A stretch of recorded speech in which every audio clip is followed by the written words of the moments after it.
Love yourself again.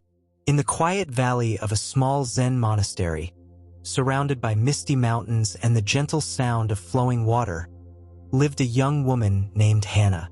She had come from the city, her heart heavy with the weight of broken relationships, self-doubt, and years of forgetting her own worth. The master of the temple, an elderly monk with eyes like still water, noticed her silence. One morning, while they were sweeping the courtyard, he said softly, "Hana, you cannot pour tea from an empty cup. The world you see outside is shaped by the way you treat yourself inside. Love yourself again, and you will see the world change." These words stayed with her all day. In that moment, Hana realized she had been seeking love everywhere except within. She had given her energy to people who did not value her, and in doing so, she had stopped valuing herself. That night, she sat by the temple's lotus pond, watching the moon reflect on the water. The stillness around her seemed to whisper, "Healing begins when you return to yourself." She breathed deeply, letting the cool night air remind her that every moment is a chance to begin again. The next morning, Hana approached the master and asked, "How do I love myself again when I feel so broken?" The old monk placed a cracked clay bowl in front of her and poured steaming tea into it. The tea slowly seeped through the fracture, dripping onto the wooden table. "See this bowl? It has a crack. But does the tea stop being warm and fragrant because of it?" Hana shook her head. "Your heart may have cracks from pain, loss, and disappointment," the master continued, "but that does not make it worthless. In Zen, we do not hide the cracks, we honor them. Just as in the Japanese art of kintsugi, gold is used to fill broken pottery, making it more valuable. You must fill your own cracks with kindness and patience toward yourself." Hana listened quietly. Something inside her softened. Perhaps she didn't have to erase her past or pretend she had never been hurt. Maybe loving herself again meant embracing her flaws instead of fighting them. That afternoon, she began a small ritual. Every day, she would write down one thing she appreciated about herself, no matter how small. The first was simple, "I am still here." Days turned into weeks, and Hana's list of self-appreciations began to grow. Some entries were humble, "I make a good cup of tea," while others carried the weight of deep self-recognition. "I have survived storms I thought would destroy me." One afternoon, as she meditated under the cherry blossom tree, the master approached and asked, "Hana, what do you see?" She looked up at the delicate pink petals falling gently to the ground. "I see beauty," she replied. The master smiled. "And when the petals fall, do you mourn the tree?" Hana shook her head. "No, I know it will bloom again." "Exactly," he said. "You too will bloom again. But the blooming comes naturally when you stop forcing it and allow yourself the seasons of rest and renewal. Self-love is not a sudden burst of light. It is a slow sunrise." That evening, Hana felt a quiet shift. For the first time in years, she didn't look at herself with judgment. She saw a person in the process of becoming whole again, and that was enough. One rainy morning, Hana was helping the master clean the meditation hall. The soft tapping of raindrops against the wooden roof filled the silence.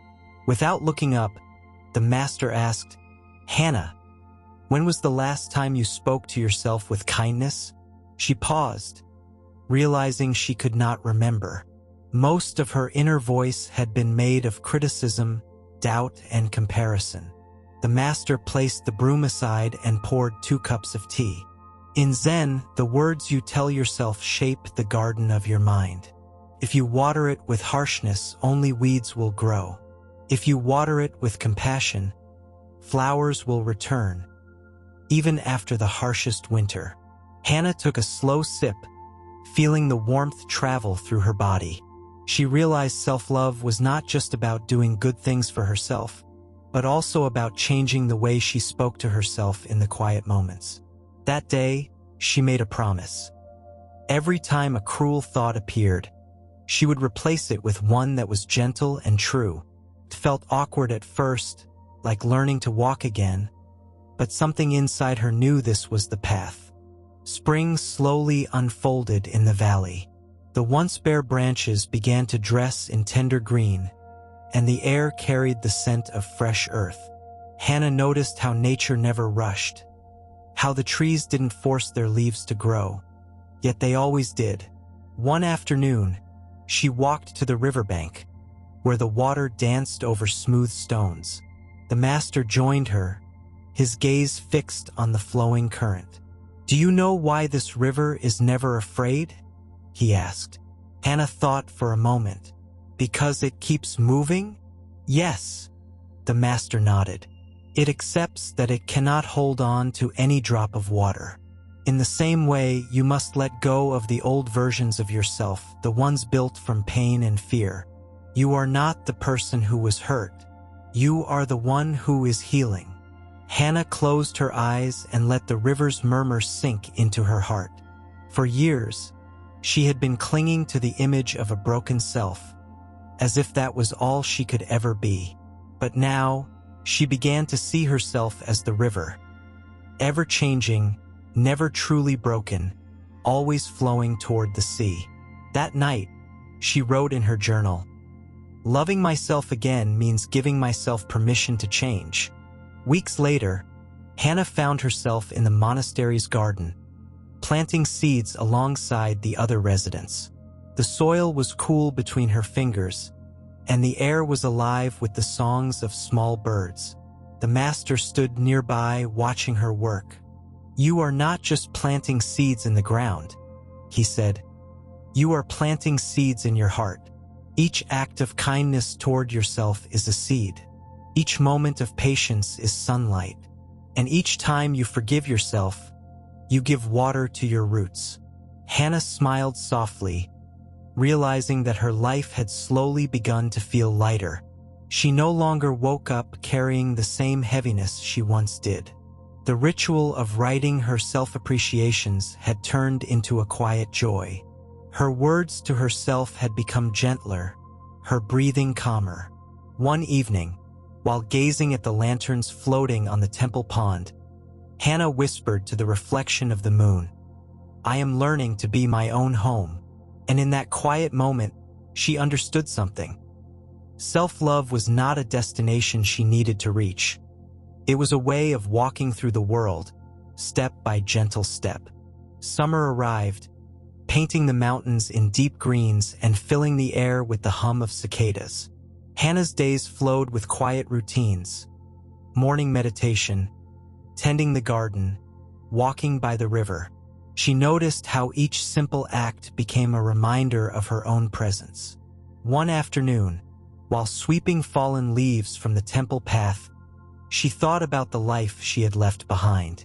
The rush, the noise, the constant striving for approval. It all felt like a dream she had finally awakened from. The master, passing by, paused to watch her. "Hana," he said, "self-love is not about becoming someone new. It is about remembering who you were before the world told you otherwise." She let the words settle in her chest. For so long, she had been trying to fix herself, as if she were broken. But now she realized she was not broken. She was simply covered in layers of expectations and pain that were never hers to carry. That night, under the summer stars, she placed her hand on her heart and whispered, "I have always been enough." The truth felt both strange and familiar, like coming home after a long journey. As autumn touched the valley, the air grew crisp and the leaves turned gold. Hana stood on the temple's wooden porch, watching them drift gently to the ground.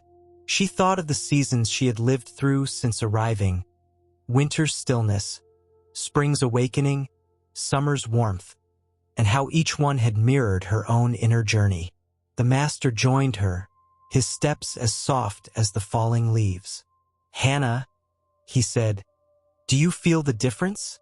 She smiled. "Yes, I came here searching for love in the world outside." but I found it here within. When you love yourself, the master said, you do not depend on others to fill your cup. Instead, you overflow, and that love naturally touches everyone around you. In the weeks that followed, Hana prepared to leave the monastery. She was ready to return to the world, not to find herself, because she had already found herself here, but to live from that place of wholeness. On her last morning, she left a note on the master's desk. It read, "Thank you for teaching me that the cracks in my heart were never flaws, but the places where the light could enter. I will carry this love wherever I go." As she stepped onto the path leading away from the temple, the wind carried the faint scent of blooming chrysanthemums. Hana took a deep breath, her heart light, her spirit steady. She was not just leaving, she was beginning again.